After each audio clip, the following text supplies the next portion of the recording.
자소서나. 자신의 비전을 이야기한 부분에서 10년 후에 저는 팀장의 역할을 하고 있을 것 같습니다. 팀장이 되어 있을 것 같습니다. 어떠세요? 그럼 뭐 확실치 않고. 그렇죠. 네, 자신이 미래가. 없는 듯한 느낌이 네네네. 들죠. 팀장이 되어 있을 것입니다. 어떤 일을 하고 있을 것입니다. 좀 더 단정적인 어투로 쓰는 게 좋겠다라는 생각이 들었고요. 정말 전체적으로 완전 다시 써야 되는 부분은 윤리의식 부분이었어요. 그냥 인의예지에 대한 좋은 내용만 갖다 붙이고 자신의 경험을 비추어서 자신이 이러이러한 사람이다라는 걸 어필을 해야 되는데 그런 경험도 없고 나는 어떠한 우리은행에 적합한 윤리의식을 가지고 있다는 점도 전혀 나와 있지 않습니다. 다시 쓰세요. 네. 아니, 지금 저희 화면을 좀 보시면 아시겠지만 김경수 씨 영혼이 이탈됐어요. 들어오세요. 괜찮으세요? 돌아오세요. 괜찮으십니까? 네. 일단 뭐 손을 어떻게 해야 될지 모르고 막 이렇게. 괜찮아요, 지금. 일단은 지금 자소서에 대한 얘기서부터 얘기를 다 들었습니다. 임충희 씨의 자소서와 이력서를 좀 보시고 우지은 교수님. 에세이 파트 1, 2, 3로 나뉘어서 고객 행복이 계속 반복되면서 여러 번 쓴 이유가 있을까라는 생각이 들었고요. 소주제를 이렇게 두 줄로 다 나열을 했는데 좀 소제목의 그 제시어를 활용해서 소제목을 한 문장으로 좀 깔끔하게 정리해서 한눈에 들어올 수 있게 만들면 어떨까. 그게 에세이가 6천자에다가 되게 분량이 많았었는데 그거를 따로따로 할까? 이렇게 어떤 걸 엮을까? 하나 키워드로 한번 엮어보자. 고객 행복으로 키워드를 잡고 나머지 그것을 분리해서 한번 작성해보자는 저 나름 의도를 하고 작성을 했었습니다. 그 밑에 건설 현장 이야기는 또 앞의 내용과 이어지지 않는 엉뚱한 내용이 들어가 있다라는 느낌을 받았습니다. 그래서 좀 이력서를 여러 번 쓰다가 짜깁기를 하다가 완성하지 못한 느낌이다. 라는 느낌이 있었어요. 구직자분들의 준비를 많이 하고 있는데요. 사실 은행 같은 경우는 행원 자체가 1대1 고객을 이렇게 상대하는 경우가 굉장히 많거든요. 그래서 이 부분에 대해서 우지은 교수님 어떤 걸 준비해야 되는지. 일단 고객을 만났을 때 고객에게 호감과 신뢰감을 줄 수 있는가 이걸 중점적으로 보게 됩니다. 그래서 크게 세 가지를 봐요. 고객과의 소통 능력, 커뮤니케이션 능력, 여러분 말하는 걸 보면은 당연히 보일 테죠. 그다음에 겉으로 보여지는 외적인 모습, 그리고 여러분이 입을 열었을 때 들려지는 어떤 청각적인 목소리, 이런 점들을 다 봅니다. 그래서 특히 외적인 부분에서 중요한 것 두 가지는 표정과 그다음에 눈빛이에요. 좀 더 밝은 표정, 또 따뜻한 눈빛을 보일 수 있어야 되고. 죄송한데 좀 바로 환해지네요. 네. 이가 보여요. 아직까지는 이가 보입니다. 네. 야, 이거. 또 목소리에서도 신뢰감을 주기 위해서 톤을 약간 낮추고 발음을 명료하게 해야 되고 또 부드러운 어투를 쓰는 이런 부분들 골고루 사실 준비해야 될 게 많네요. 네. 아니 근데 진짜 너무한다, 진짜. 아니 우지은 교수님이 얘기하니까 다들 방실 신이 나셨어요.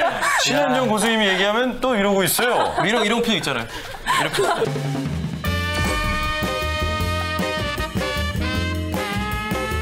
이거 어떻게 된 거예요? 지금 얘기가 들리긴 하시는 거죠? 근데 면접장 가면 나 같은 사람이 있어, 얘들아. 진짜로 그 방송에 나가는 본인 표정 있잖아요. 우지은 교수님 그 이야기 들을 때 그 표정으로 면접을 보면 돼요. 맞아. 맞습니까? 눈빛도 뜨겁고 되게 표정도 좋아요. 너무 잘하고 있습니다. 네. 너무 잘하고 있습니다. 그 세 개 중에 지금 한 가지 얘기하신 거죠? 세 개 다 얘기했습니다. 지금 이분들 표정 보니까 내용이 하나도 안 들어왔어요. 너무 좋아요, 표정. 면접에 들어가기 전에 30초에서 1분 정도의 스피치, 자기소개를 하는 시간을 이번에 가져보도록 하겠습니다. 먼저 서은한 군 시작하도록 하겠습니다. 자, 준비되셨죠? 네. 준비, 시작! 안녕하십니까. 이번 우리은행 2014년 하반기 공채에 지원하게 된 정직한 남자 서은환입니다.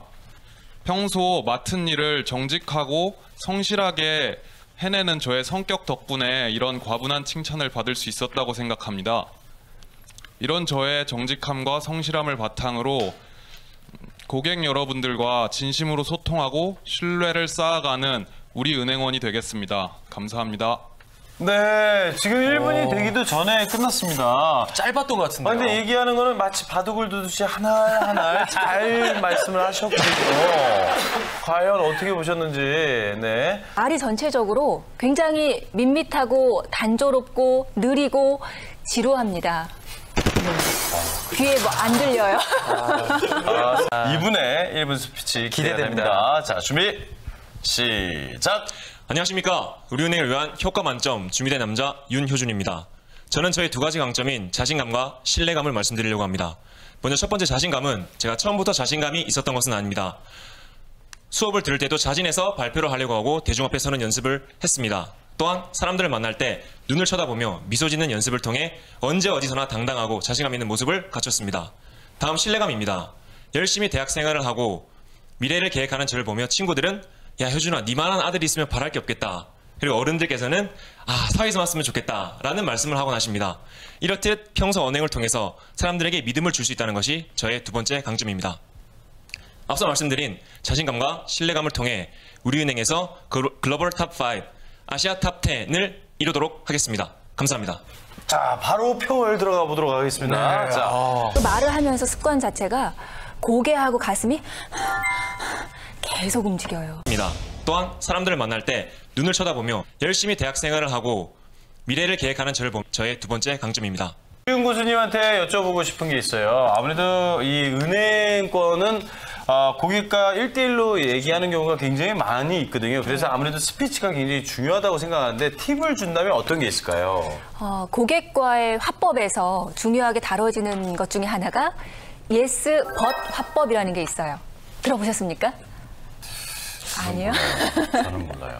그러니까 고객이 하는 말이 틀렸거나 네. 잘못 알고 있는 경우에 아닙니다 고객님 그건 아니고요 틀렸어요 라고 이야기를 하면 고객은 단번에 기분이 나빠지면서 네네. 마음의 빗장을 딱 닫아버리게 되겠죠. 네네네. 그것이 아니라 일단은 고객의 말에 예스를 하면서 수긍하고 맞장구를 쳐준 다음에 네네. 그 다음에 그렇군요. 그런데 고객님 하면서 자기 의견을 부드럽게 피력해 나가는 방법입니다.